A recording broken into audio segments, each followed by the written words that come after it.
So, if I ask you if you would like the option to not have to pay to fill up your car anymore, to not have to buy gas anymore, would that excite you? Do you enjoy spending hundreds of dollars a month on gas?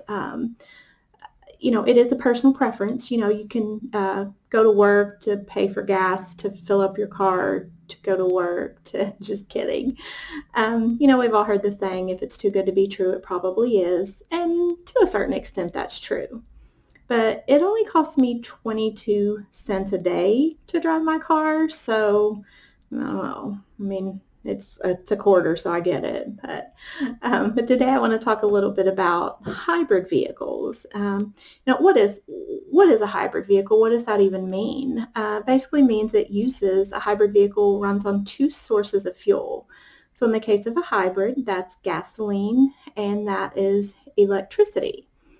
In 2014, I bought my first hybrid car, Chevy Volt. I was very skeptical. I was totally against it until I test drove it, and I was hooked from there on. So now we own two Volts, 2014 and 2017. Um, but it's interesting because just like a smartphone, when I get home from work every day, I just plug my car in the garage, and then the next morning when I get up to leave the house, I unplug it and get in it and drive off. So no doubt about it, a hybrid vehicle will save you money. But how do you calculate that savings? Of course, it's going to save you money at the gas pump. I only buy one tank of gas per year, and I probably do not even have to, but I just like to be safe and have a backup plan if it's going to snow or something in case I'm stranded. But payback is calculated, the length of time it takes, basically running costs to match the purchase of cost of the car. So it can take several years to decades, just depending on fuel prices. But just simply not buying gas every week or every month, immediately you feel those savings. My experience, not having to pay for gas every week, it actually pays the car payment. The saving pays the car payment. So to me, it's kind of a win-win. Also, I have been pleasantly surprised that hybrid vehicles don't depreciate as quickly as just conventional cars. But so kind of this is not new technology. For centuries, people have actually had and been working on electric cars, but they didn't really gain popularity until the early 90s. An executive at Toyota actually went to a car show and saw an electric Porsche. And of course, the Porsche comes with a Porsche price tag. But he came back to his team and said, we need one of these. We need to come up with a hybrid vehicle that is just for the average family. And voila, in 1994, the Toyota Prius rolled out, and they're still out today. But I would say that that's really the first popular hybrid, and that's kind of how they got their name. Um, so there's a lot of myths as well around hybrid vehicles, batteries.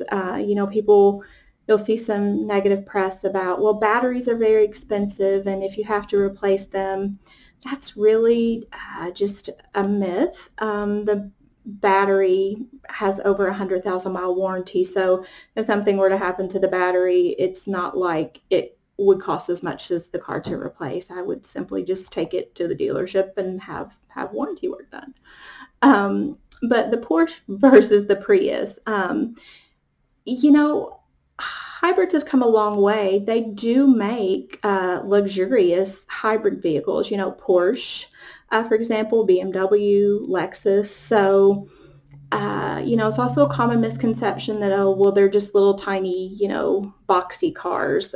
That's not true. Depending on your budget, you can still have your luxurious ride and not have to pay for gas as well. So, and of course, we joke about saving money, but ultimately there is a huge benefit just for the planet and for not being totally reliant on fossil fuels as well. Most hybrid cars produce about 90% less pollutants than a conventional car, and that does involve the manufacturing process, transporting it, things of those natures, manufacturing plants, you have to take that into consideration when the car is being made. There is some pollutants there. So, I would just encourage everyone that the next time you are in the car market, go sit in one, go drive one. Don't take my word for it about all the bonuses. Don't take the negative press you may read online about things. Make your do your own homework. See if it's a good fit for you. Um, and maybe it's not, but technology is a wonderful thing. It's come a long way, so yeah, it's kind of a win-win. You don't have to buy gas. That then pays the car payment. Plus, you're helping Mother Nature. So give it a try and see what you think.